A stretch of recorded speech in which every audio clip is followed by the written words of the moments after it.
Je voudrais, ce matin, le Seigneur m'a mis à cœur un message, je trouve, moi, qui m'a fait du bien, le premier. C'est un message qui présente une des facettes. Si je suis prêt, ou même si je tombe, tu es le soutien, tu es de mon cœur. Dieu A éclaté, on peut dire qu'elle a éclaté. Ça a été un coup de tonnerre au milieu de 15 siècles de papauté, de règne tout-puissant de l'Église catholique, la Réforme. On l'a appelé la Réforme. Alors aujourd'hui, c'est vrai que le mot a changé. Hein. Ce qui est réformé aujourd'hui, c'est ce qui est, c'est plus valable, c'est pas intéressant, c'est disqualifié. Ici, il faut entendre, bien sûr, dans Réforme, reformer. Hein. Et ce petit moine Luther, bon, il était certes pas le seul, ni le premier, eh bien, a participé à ce réveil, parce que finalement, après, on a appelé ça un réveil. Une œuvre vraiment puissante de l'Esprit de Dieu, un retour à la parole de Dieu, un véritable coup de tonnerre. Mais je parle de ça parce que je pense qu'on peut dire que la réforme, c'est l'horizon de chaque chrétien. Nous avons besoin, et nous aurons toujours besoin, de réforme. On est en chemin. Le Seigneur a commencé une œuvre en nous, et il entend bien la poursuivre. D'ailleurs, dans les églises réformées, au départ, au moment de la réforme, on disait couramment dans ce milieu, je m'excuse, c'est du latin, reformata semper reformanda. Ce qui veut dire, pour ceux qui ont oublié leur latin, réformer, se réformant toujours. C'est un beau slogan. C'est un slogan qui est salutaire, dont on a besoin. Pourquoi? Parce que l'histoire nous montre que s'il y a des réveils, il y a aussi des endormissements. Le peuple d'Israël, l'Église, l'histoire de l'Église est faite de, on pourrait dire que ça n'a rien de linéaire, c'est en dents de scie. Il y a des hauts, mais il y a aussi des bas. Peut-être aussi dans ta vie. Réformer, se réformant toujours. Luther, il n'a jamais voulu fonder le protestantisme. Il voulait réformer l'Église dont il était, puisqu'il était un moine. Hein. Mais la réforme, ou la protestation, est devenue le protestantisme. Et quand la réforme est devenue, elle n'aurait pas pu continuer si elle n'était pas devenue Église, mais malheureusement, on peut dire aussi que quand elle est devenue Église, est-ce qu'elle est restée réforme? C'est tout le défi qui est pour nous aussi. Ça m'a toujours frappé dans les livres des chroniques, quand on voit tous ces rois qui se succèdent dans la Bible. Il est toujours dit à la mort du roi, ainsi vécu, voici ses faits, les premiers et les derniers. Alors les premiers, des fois ça démarre bien, mais ça finit mal, souvent. Dans notre vie, dans ma vie en tout cas, c'est aussi comme ça. Souvent, quand on parle entre nous, j'entends, on dit « Oh, dans le temps, au début de la conversion, on était tout feu, tout flamme. » Oui, mais maintenant, réformer, se réformant toujours. Les protestants sont très fiers, et je ne leur jette pas la pierre, on peut le comprendre, sont très fiers de leur histoire, de leur passé glorieux. Mais l'ambition de l'Éternel pour son Église, pour nous, pour moi, c'est que nous restions réveillés. Alors, le thème que je voudrais partager, c'était juste pour le lancer. C'est un thème dont Ésaïe a pas mal parlé, c'est un thème transversal qu'on retrouve un peu partout dans la Bible. Mais Ésaïe est peut-être celui qui en a le plus parlé. C'est le thème du reste. Darby traduit le résidu. On va parler du reste, de ce qui reste. Vous allez voir, c'est passionnant. Alors, on va prendre Ésaïe, chapitre 1er. Je me tourne vers la technicienne. Ésaïe, premier chapitre, et puis on va lire à partir du verset, du premier verset. Donc je lis Ésaïe 1, premier verset. Prophétie d'Ésaïe, fils d'Amoth, sur Juda et Jérusalem, au temps d'Ozias, de Jotham, d'Akaz, d'Ézéchias, roi de Juda. Cieux, écoutez, terre, prête l'oreille, car l'Éternel parle. Je fais juste une parenthèse ici.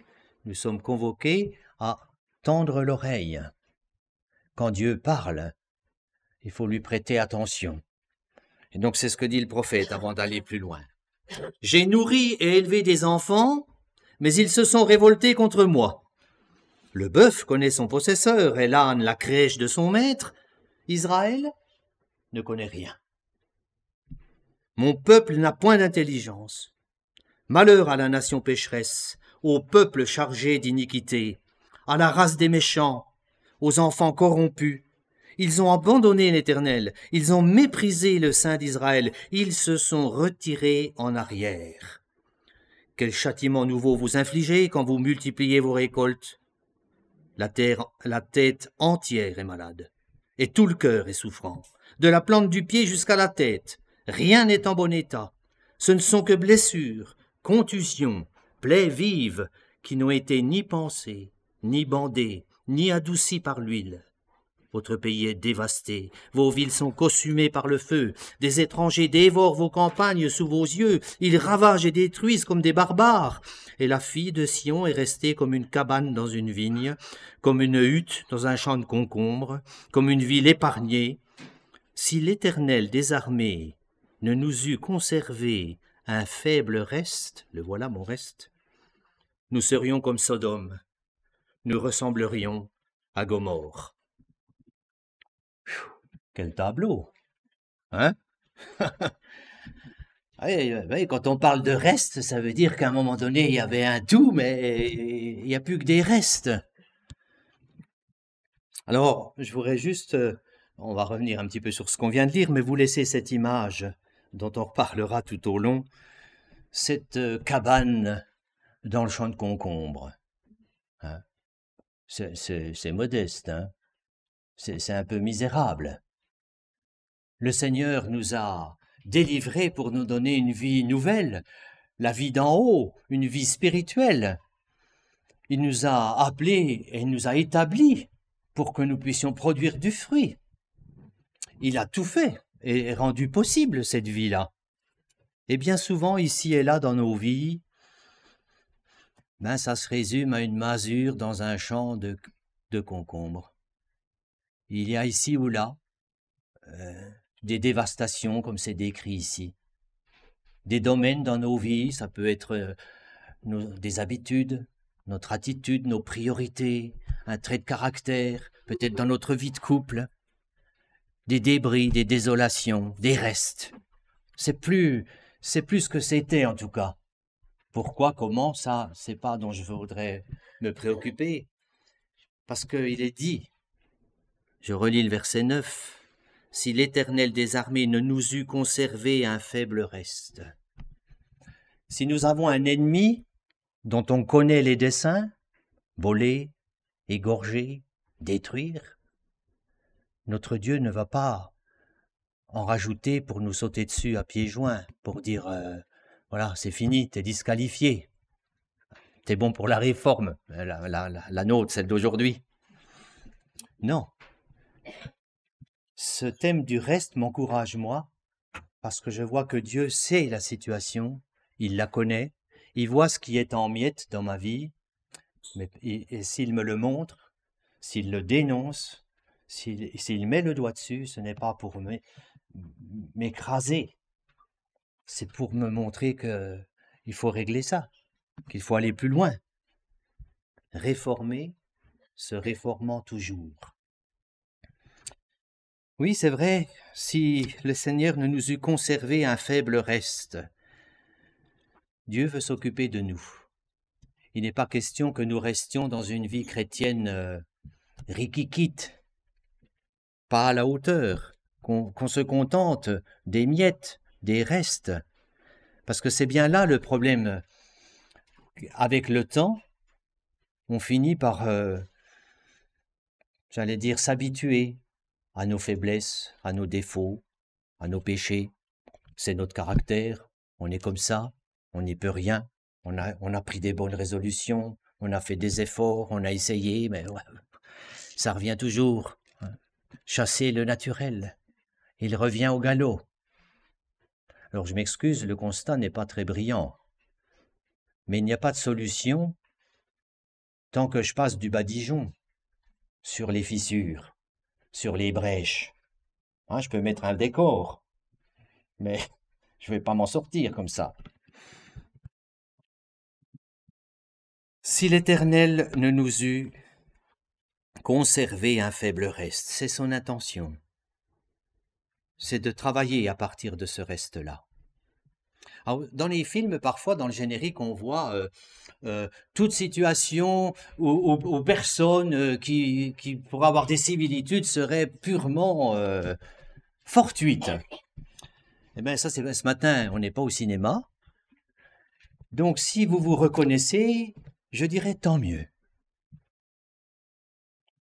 C'est important.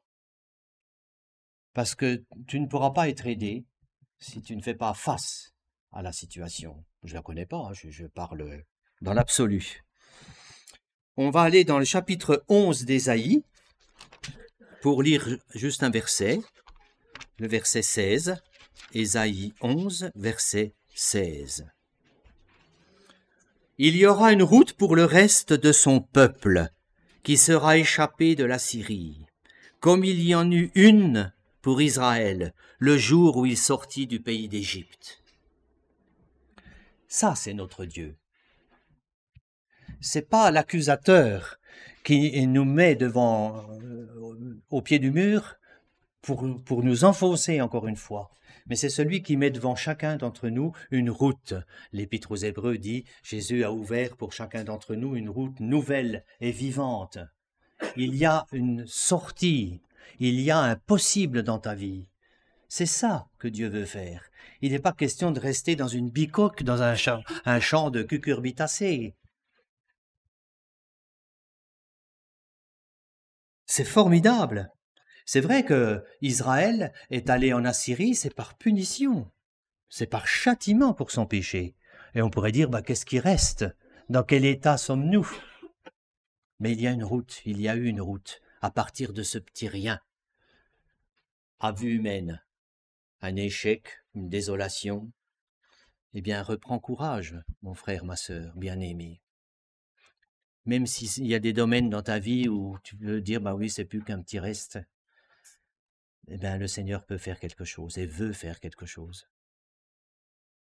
Ne repars pas en te contentant du reste, parce que tu es appelé à bien d'autres choses, à quelque chose de bien plus grand, bien plus profond. Vous savez que ce que veut dire confesser, la racine du mot confesser, c'est dire la même chose que Dieu. Si Dieu appelle mon habitude, mon trait de caractère péché, le confesser, ça ne veut pas dire, écoute, mon père était comme ça, j'y peux rien. Non, le confesser, c'est dire, Seigneur, tu as dit que c'est un péché, tu ne le tolères pas. Eh bien, je reconnais que c'est un péché dans ma vie et je ne veux plus le tolérer. C'est dire comme lui. Donc si ce matin c'est une bicoque dans un champ de concombres, il faut aussi le reconnaître. C'est le point de départ pour que de ce reste, le Seigneur fasse quelque chose. Je lis un dernier passage dans Ésaïe 37. Et là, c'est justement quand, avant le départ en Assyrie, quand ce fameux, vous savez, ce personnage vraiment sinistre, Rabsaké, Jérusalem est assiégée. Et lui, il parle très bien hébreu. Il ne va pas parler en assyrien. Il parle en hébreu pour que tout le monde comprenne. Il nargue le peuple. Il les insulte en lui disant, mais qu'est-ce que vous écoutez Dieu? Qu'est-ce que vous écoutez votre roi? Vous mangez vos excréments. C'est moi, Rabsaké. Ézéchias demande l'aide du prophète. Et dans Ésaïe 37, nous avons un petit morceau de la réponse du prophète. Verset 30. Ceci sera un signe pour toi. On a mangé une année le produit du grain tombé. et une seconde année ceux qui croient de soi-même. Mais la troisième année, vous sèmerez, vous moissonnerez, vous planterez des vignes, vous en mangerez le fruit. Ce qui aura été sauvé de la maison de Juda, ce qui sera resté, poussera encore des racines par-dessous et portera du fruit par-dessus. Car de Jérusalem, il sortira un reste, de la montagne de Sion, des réchappés. Amen. C'est sûr qu'ils ne peuvent pas exploiter leurs champs puisqu'ils sont assiégés. Ben, ça va pousser comme ça poussera. Je ne suis pas cultivateur, mais ça va même mettre 3 ans avant qu'ils puissent de nouveau être dans leur champ. Si ta vie ressemble à une masure dans un champ de concombre, je ne te dis pas qu'en sortant du culte, tout va être de nouveau, mais le Seigneur fera porter du fruit à ta décision, à ta volonté de ne pas en rester là. Luther, encore lui, disait une phrase, je traduis à peu près, parce qu'il écrivait en latin, alors c'était en latin, mais la phrase voulait dire, il était des fois un peu bizarre, Luther, un peu tonitruant, il disait « pêche courageusement, mais crois d'autant plus courageusement ». Il faut du courage pour faire face à sa vie, face à son péché, face à sa misère. Il faut du courage. C'est pas simple. Les gens qui disent « Oh, bah alors, il n'y a qu'à demander pardon. » Et puis on est pardonné, c'est un peu facile. Ben, ça, c'est des gens qui ne sont pas venus devant la vérité, devant le saint, devant la lumière, pour appeler péché ce qui est péché dans leur vie. Parce qu'il faut du courage quelque part. Mais ça, c'est que la moitié du chemin. C'est même que le tiers du chemin. La plus grande partie du chemin, c'est de croire par-dessus ça que Jésus est venu pour chercher et sauver ce qui était perdu. Pour croire que je ne vais pas rester dans ma bicoque et dans mon champ de concombre. Pour croire qu'il va y avoir un fruit dans ma vie sur le domaine précis qui est en miettes aujourd'hui. Et ce qui sera sauvé, ce qui aura été sauvé de la maison de Judas, ce qui sera resté, poussera encore des racines par-dessous. Donc pour moi, c'est l'idée d'un enracinement. Je m'accroche au Seigneur, je m'accroche à sa parole. Je demande peut-être l'aide des frères et des sœurs de l'Église, mais je veux qu'il y ait un fruit, je veux que ma vie s'enracine. La maison sur le sable, la maison sur le roc, il y a plein d'images qui montrent cela. C'est ça ce que Dieu veut faire dans ma vie. Pas qu'on vive une vie chrétienne superficielle. Oui, et il est dit, voilà ce que fera le zèle de l'Éternel des armées. Le mot traduit ici zèle, c'est le mot jalousie. C'est parce que Dieu nous aime d'un amour exclusif, jaloux. C'est parce que nous sommes importants à ses yeux. C'est pour ça qu'il va faire ça. Malgré la désolation, malgré mon péché, il veut faire quelque chose avec ses restes. Alors, j'ai encore 2 points. Un exemple dans l'Ancien Testament, un exemple dans le Nouveau. Alors, l'exemple dans l'Ancien Testament, ça va être l'occasion de vous parler d'un petit point de théologie, modestement. L'histoire de la Bible, 1500 ans d'espace, l'histoire du salut de Dieu, c'est pas venu comme ça. Et il y a ce qu'on appelle des types dans la Bible. Un type, c'est ou un événement ou un personnage qui donne un peu le contour de ce qui va arriver plus tard. On appelle ça un type. Par exemple, je ne sais pas, Melchizedek. Ben, c'est un type de Christ, il apparaît comme sacrificateur de Jérusalem. Ben, on peut reconnaître des choses à travers cet homme-là. Ben, je voudrais vous parler d'un type de Christ. C'est important de reconnaître les types parce que ça nous aide à préciser les choses, parce qu'elles ont été mises en place, annoncées bien avant qu'elles se réalisent. Parce que s'il y a un type dans l'Ancien Testament, il y a ce qu'on appelle un antitype dans le Nouveau, un accomplissement dans le Nouveau. Je voudrais vous parler de quelqu'un qui était prince d'Israël, de la lignée de David, un ancêtre de Jésus. Et il a été chargé, il a été nommé gouverneur par les Assyriens pour revenir à Jérusalem. Vous voyez de qui je parle? Il est revenu avec Josué, le grand prêtre. Il est revenu avec Néhémie, mais lui c'était Zorobabel. Zorobabel le gouverneur. Eh bien, qu'est-ce qu'il fait? La première chose qu'il fait quand il arrive à Jérusalem, qui est pour le coup pas une cabane dans un champ de concombres, mais c'est pas grand-chose, ce n'est plus grand-chose, il n'y a plus de temple, il n'y a plus rien. Il reconstruit l'autel des sacrifices. C'est le point central. Ça aussi, ça a un sens. La première chose qu'ils font, c'est restaurer les sacrifices, qui est le moyen de s'approcher du Seigneur. Et puis, ils commencent à rebâtir le temple. Et quand on lit, on voit que ça fait réagir. Parce qu'il y avait des gens qui étaient à la solde des Assyriens dans le pays, puis qui écrivent au roi, puis qui disent « Oh là là, attention, mais on va quand même pas les laisser reconstruire le temple, attention, qu'est-ce qui se passe ?» Le diable ne reste jamais les bras croisés. Eh bien, les travaux vont s'arrêter pendant presque 20 ans. Plus rien ne se fait. Pourtant, Néhémie, Josué, Zorobabel, c'était, si je peux dire, des pointures, des hommes de Dieu, qui avaient une vision, mais ils s'arrêtent. Voilà, nous sommes dans le champ de concombre de nouveau. Eh bien, Dieu envoie des prophètes, on le trouve dans le livre de Néhémie, pour secouer son peuple, pour lui parler. Il envoie 2, Agé et Zacharie. Et là, on va lire dans Zacharie chapitre 4, merveilleux passage. Zacharie chapitre 4. Alors je lis du verset 1 à 10. L'ange qui me parlait revint, et il me réveilla, comme un homme que l'on réveille de son sommeil. Il me dit, « Que vois-tu » Je répondis, je regarde, et voici, il y a un chandelier tout d'or, surmonté d'un vase, et portant 7 lampes, avec 7 conduits pour les lampes qui sont au sommet du chandelier. Et il y a près de lui 2 oliviers, l'un à droite du vase, l'autre à sa gauche. Et reprenant la parole, je dis à l'ange qui me parlait, « Mais que signifient ces choses, mon Seigneur ?» L'ange qui me parlait me répondit, « Ne sais-tu pas ce que signifient ces choses ?» Je dis, « Non, mon Seigneur. » Alors il reprit et me dit, « C'est ici la parole que l'Éternel adresse à Zorobabel. Ce n'est ni par la puissance, ni par la force, mais c'est par mon esprit, dit l'Éternel des armées. Qui es-tu, grande montagne, devant Zorobabel?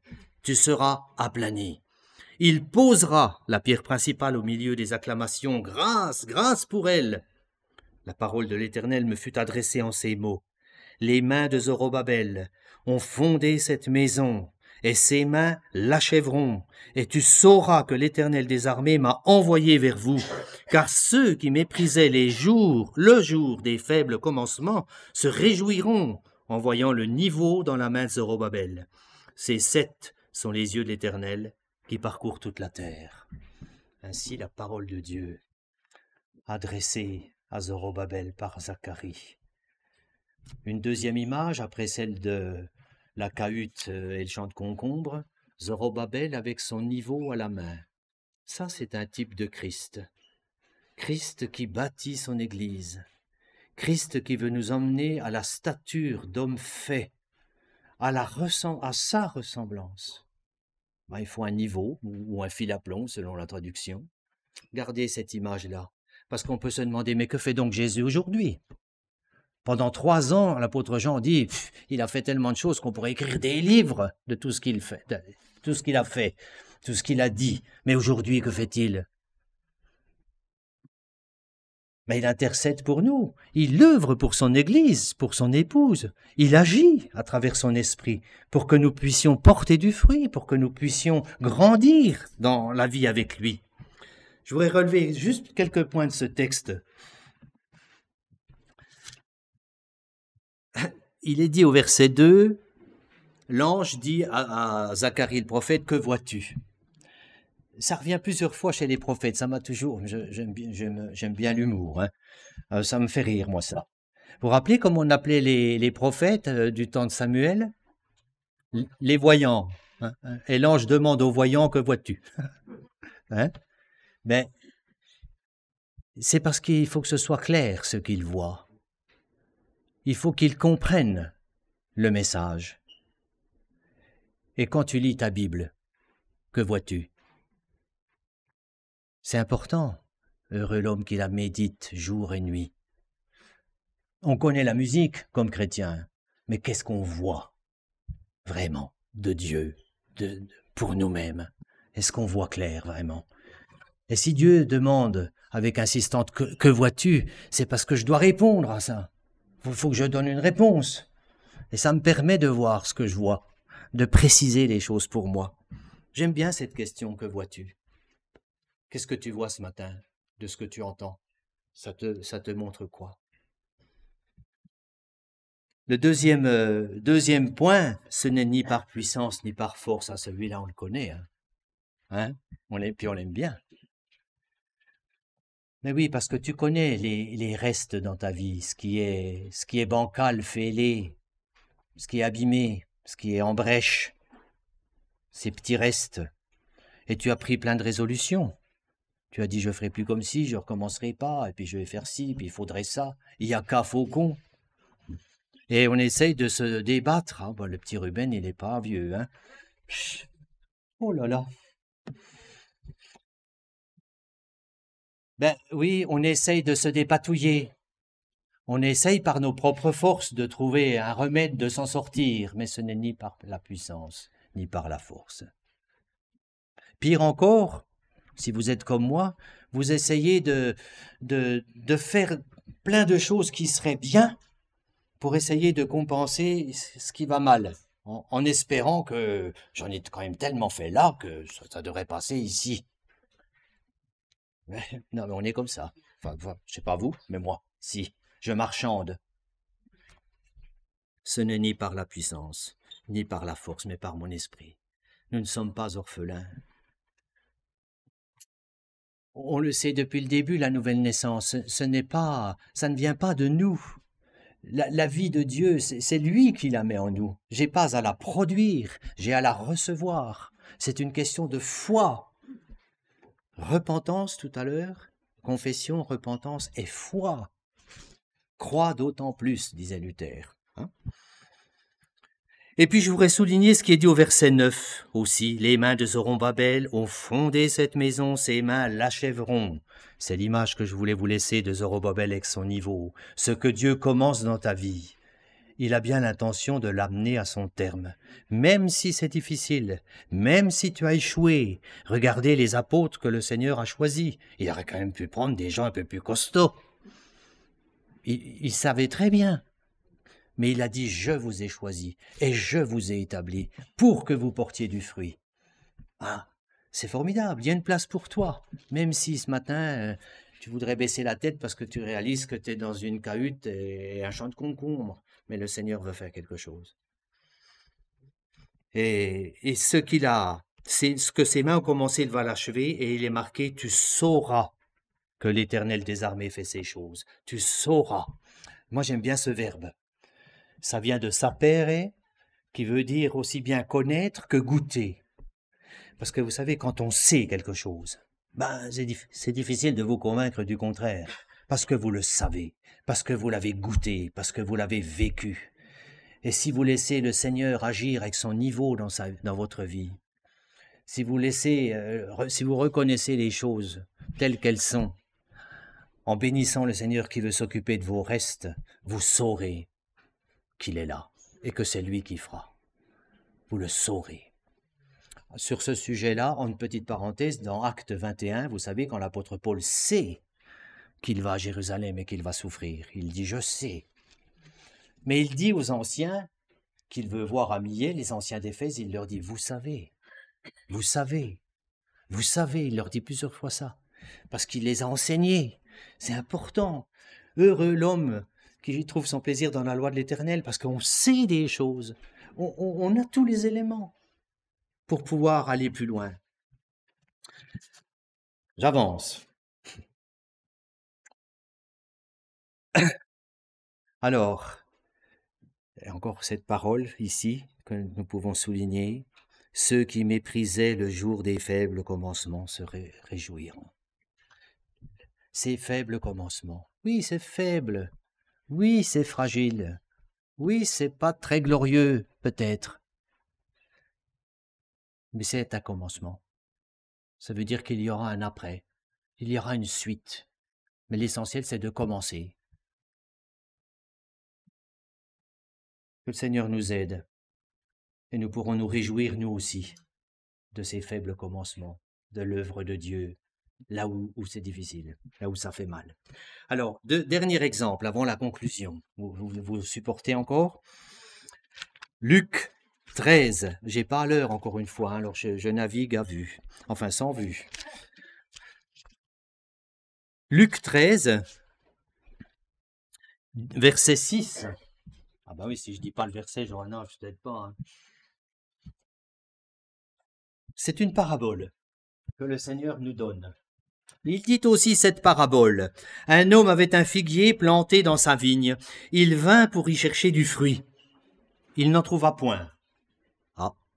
Alors il dit au vigneron, bah, écoute, ça fait 3 ans que je viens chercher du fruit à ce figuier, je n'en trouve point, coupe-le. Pourquoi occupe-t-il la terre inutilement? Le vigneron lui répondit, Seigneur, laisse-le encore cette année. Je creuserai tout autour, j'y mettrai du fumier. Peut-être à l'avenir donnera-t-il du fruit. Sinon, tu le couperas. Alors si je paraphrase un petit peu cette parabole, l'homme qui avait un figuier, qui avait planté sa vigne, le propriétaire, c'est l'Éternel. Le figuier et la vigne, c'est nous. Il attend un fruit dans ce qu'il a investi, planté. Bon, c'est la désolation, il n'y a pas tout à fait les fruits qu'il attendait. Il faut couper, hein? C'est pas normal, ça va pas. Mais qui s'interpose? Qui est l'homme de terrain? C'est Jésus qui s'interpose, qui dit non, je vais prendre soin, je vais l'amender, je vais faire... C'est formidable, cette parabole. Elle ressemble étrangement au champ de concombre et à la cabane. Alors, un deuxième petit point théologique, tout à l'heure c'était les types. Maintenant, un deuxième, une règle importante. Je vous éduque la parabole. Mais il faut absolument toujours, quand tu réfléchis à un texte, regarder le contexte. Quelqu'un a dit qu'un texte tiré de son contexte devient un prétexte. Voilà. Beaucoup de sectes, beaucoup de mouvements tordus, même dans l'Église, viennent de versets qu'on a comme ça pris et on a brodé dessus. Je me permets une histoire. Donc, j'espère que je ne suis pas trop long. Hein. Pour vous parler du contexte, je ne sais pas si vous avez connu Gérard Dagon, les plus anciens ont peut-être connu Gérard Dagon, président de la Fédération évangélique de France dans les années 80, un espèce de géant avec un accent alsacien prononcé. Il m'a raconté cette histoire il y a bien longtemps. Une chère sœur lisait sa Bible avec une sainte aiguille. Alors elle procédait ainsi, le matin se mettait dans son temps de culte personnel et puis elle ouvrait sa Bible et elle pointait sa sainte aiguille et voilà, c'était le verset du jour. Ça. Et par un bel été, elle plante sa aiguille et Judas alla se pendre. Oh.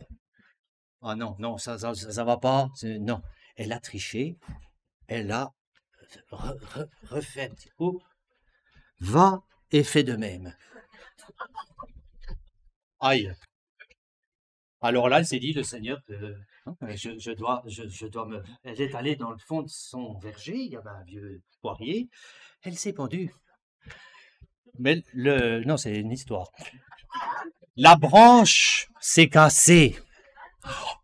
Oh, le Seigneur veut me dire quelque chose. Elle refait son aiguille pour la 3e fois. Va et repens-toi.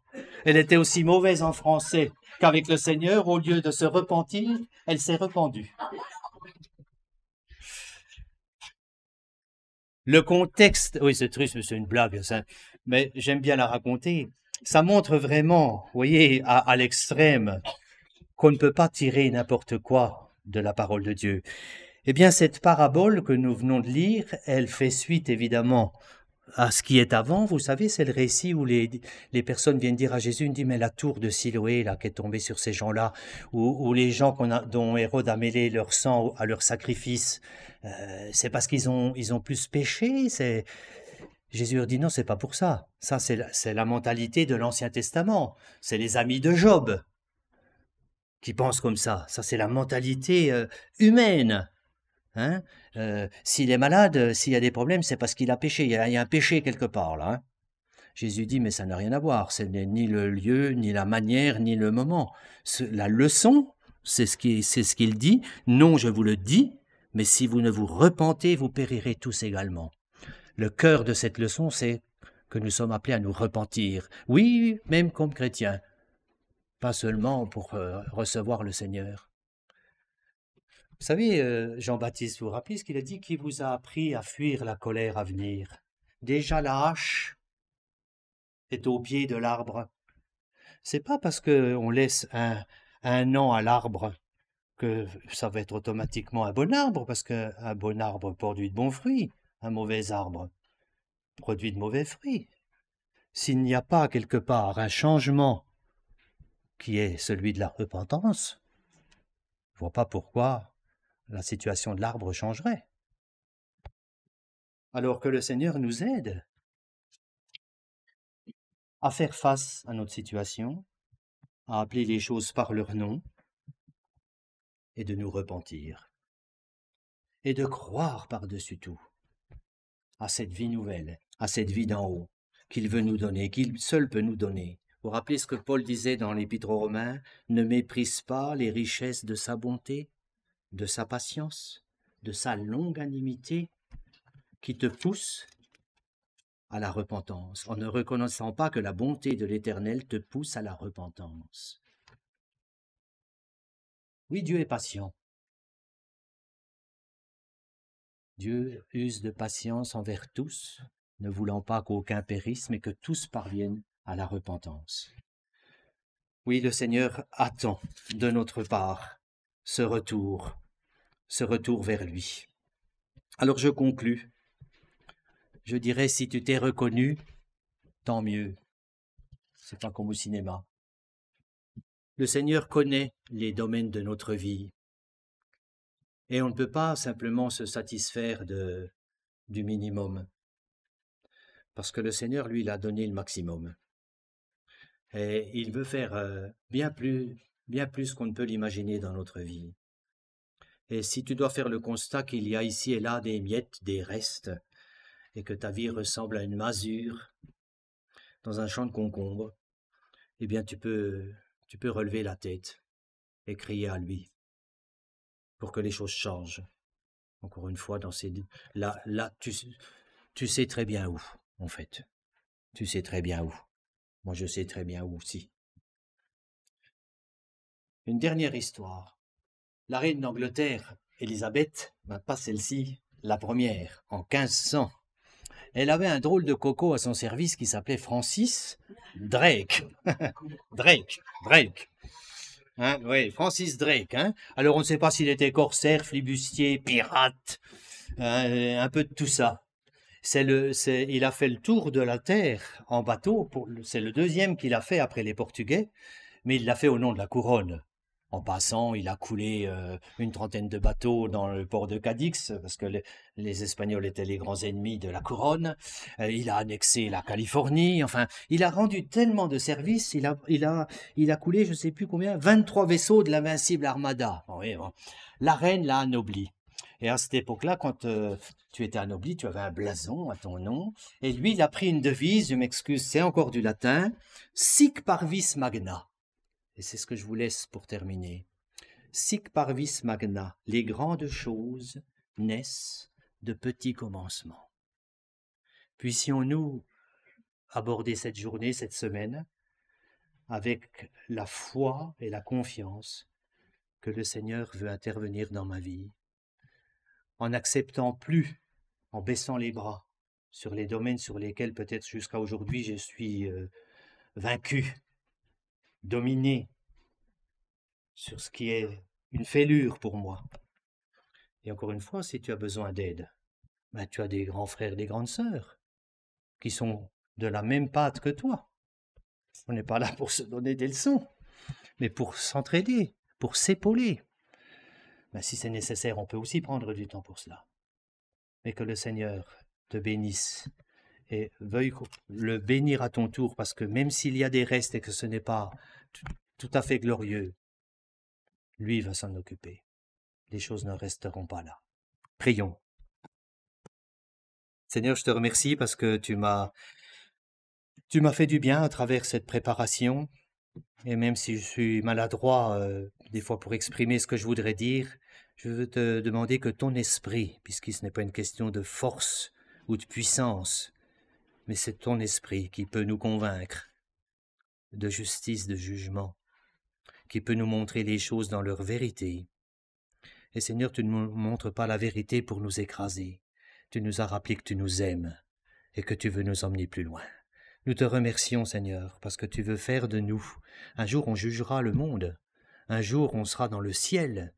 Et vraiment, Seigneur, tu veux vraiment que ton Église se pare, s'embellisse. Tu veux qu'on soit la tête et pas la queue. Tu veux nous aider, nous apprendre à savoir des choses de toi. Vraiment les savoir. Et nous voulons apprendre aussi, Seigneur, à voir. Voir ce qui est important. Voir l'invisible. Seigneur, tu vois qu'on est dans un monde qui nous inonde de toutes sortes d'informations, de toutes sortes de points de vue différents. Je te prie, Seigneur, que ta parole soit notre référence et le reste. Amen. Dieu, tu es le soutien de mon cœur, mon héritage est mon plus grand bien. Oh oui, Dieu, tu es le soutien de mon cœur, près de toi je me sens bien. Dans mon cœur était plein d'amertume, je perdais la raison et je n'y voyais plus rien. Mais Dieu s'approcha pour me saisir la main.